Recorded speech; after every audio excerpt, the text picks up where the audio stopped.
Hello, everybody. I'm George from Ireland. Well, thank you for coming to my channel for the first time, or maybe even many times. Yesterday was the bicentenary of the Decembrist revolt, Восстание Decembristов. So that was when, on 26th of December, 1825, some Russian army officers, mostly aristocrats, attempted to overthrow the government. Okay, wanting to bring back the Grand Duke Konstantin Pavlovich as the Tsar to oust Tsar Alexander. And of course, they went by the Julian calendar those days. So in our modern calendar, it would be 14th of December. Okay, but we'll just put it to the 26th of December, and that took place in St. Petersburg, then the capital of the Russian Empire. And obviously, it's not being marked by Russia today, because the Bolsheviks like to see these people as proto-Bolsheviks when the communists were in power, when there was a Soviet Union. But obviously, Putin does not like the idea that people would remember when army officers tried to overthrow an absolute ruler, especially when they were inspired by Western ideas of democracy, of rights and so forth, of freedom of expression, and were tired of endless foreign wars and so on.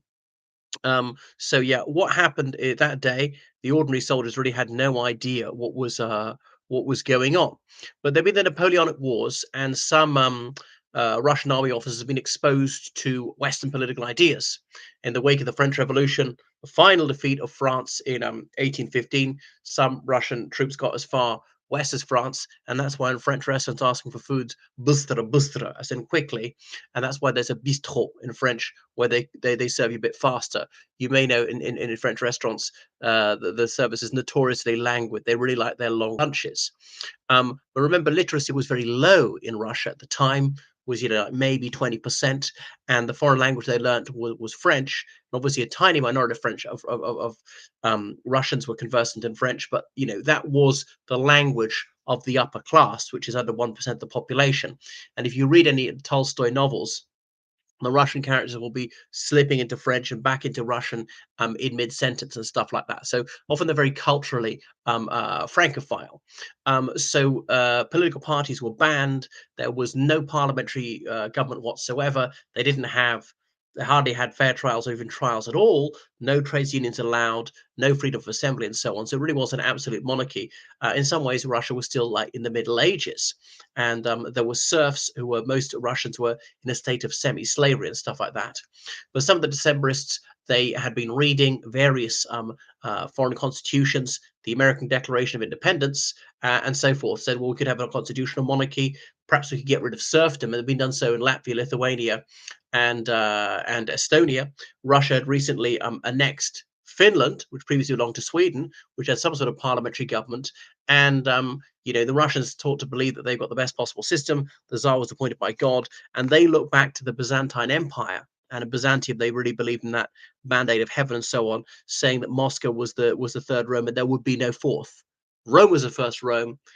Constantinople or Byzantium was the second Rome. We now call it Istanbul. Then the third Rome is Moscow, even though Moscow was kind of a deeply unimpressive city at the time, the center of Orthodox Christianity. The Tsar had the Orthodox Church on his side. Caesar um, Caesar was very much hand in glove with the church.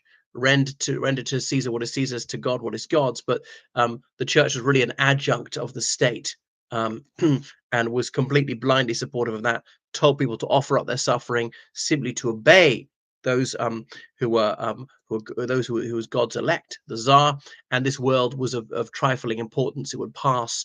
Think of the next life and so forth. Don't concern yourself with political nostra. Even if these political notions are a good thing in the Occident, they're completely inapplicable to Russia, which has got the best possible system of absolute monarchy. They'd annexed Eastern Poland decades before, and of course, Poland had some sort of parliamentary government. A third of men could vote because a third of men count as aristocrats. So a secret society was called the Union of Salvation. And this was a discussion group for reform-minded officers. Yeah. So as part of this awakening of liberal notions amongst army officers, amongst the bourgeoisie across Europe. And it was really just army officers in St. Petersburg, Moscow, Warsaw, and so on, thinking maybe they should do away with serfdom, perceiving just how unjust that was, and so on. Okay, so the Tsar was trying to stop all this. There are two societies: Northern Society, Southern Society of army officers, and sometimes they were corresponding about this, thinking, well, let's have something with some freedom. Anyway, early that month, Alexander the First had died. And Constantine, his eldest son, was to be the next Tsar, but Constantine renounced his throne, okay, and sort of went into exile. Therefore, is to be the next brother down. Alexander the second was take over. So that's why they gathered on Senate Square over 3,000 rebel troops. Having said that the troops were simply obeying orders. Sorry, I mean Nicholas the First comes in. It's 3,000 troops. They just do what they're told by their officers. Most soldiers were illiterate. They didn't understand politics at all. They'd never heard of a parliament or elections or anything like that. It's difficult to conceive of any government that wasn't ruled by royal fiat and so forth.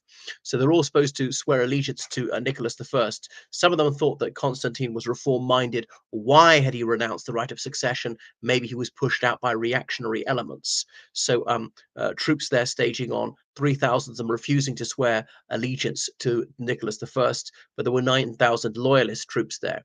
Okay, so eventually the loyalists began bombarding those who were saying, no, we're holding out for Constantine and a constitution.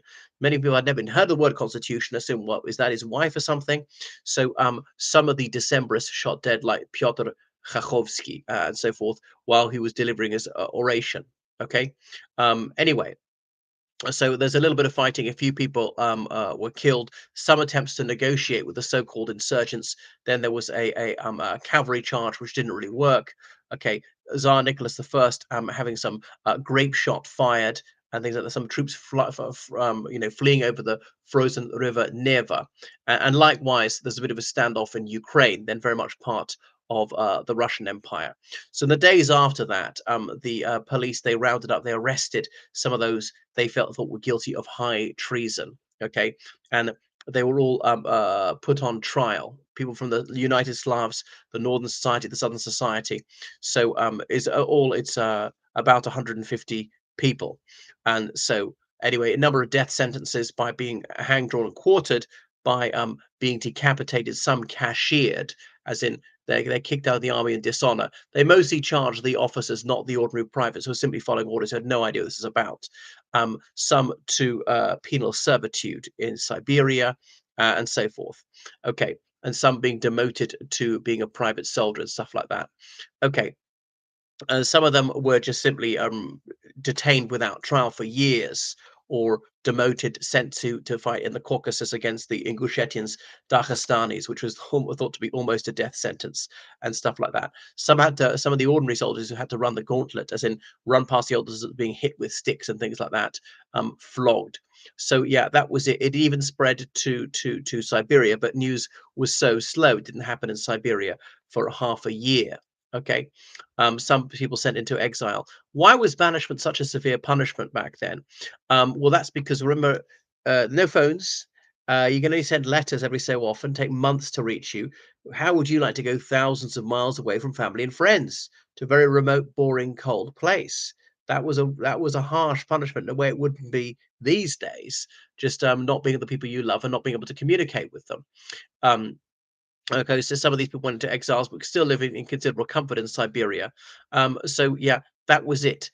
They were some amnesty 30 years later when Alexander II, a reform-minded Tsar, came to office. Some had had their noble titles taken away, and there was a restoration of these. So was this as a presentiment of revolution? But they were only wanting like a constitutional monarchy. They weren't, or the abolition of the monarchy was scarcely conceivable. And they saw, well, that ended so badly for France, we mustn't get rid of the monarchy. And also arguing, well, we're for the legitimate Tsar, Constantine, not for his younger brother, Nicholas the First.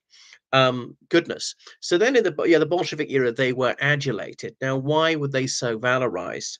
Because they say that they prefigured the Bolshevik Revolution. Um, of 92 years later. And then I remember listening to the Soldiers Chorus of the Decembrists, this magnificent opera, and they're talking about that from this tiny spark will alight the mighty conflagration, as in the revolution, that they failed. One day their successors would win, and indeed they did, also in St. Petersburg, or Leningrad, as it was to become. But the thing is, when I listened to that, it seemed very 19th century, that sort of music. And I thought, well, surely this would never be allowed at the Tsars. I was astonished to discover the Decembrists opera was in the 1950s, the Stalinist era. But because of the cultural retreat, art forms in the Soviet era were often of several generations earlier. They thought any 20th century Western music was somehow like liberal or capitalist or whatever. They couldn't possibly tolerate that. So it was a fascinating moment. It only lasted a few hours, the Decembrist revolt, and got nowhere near success.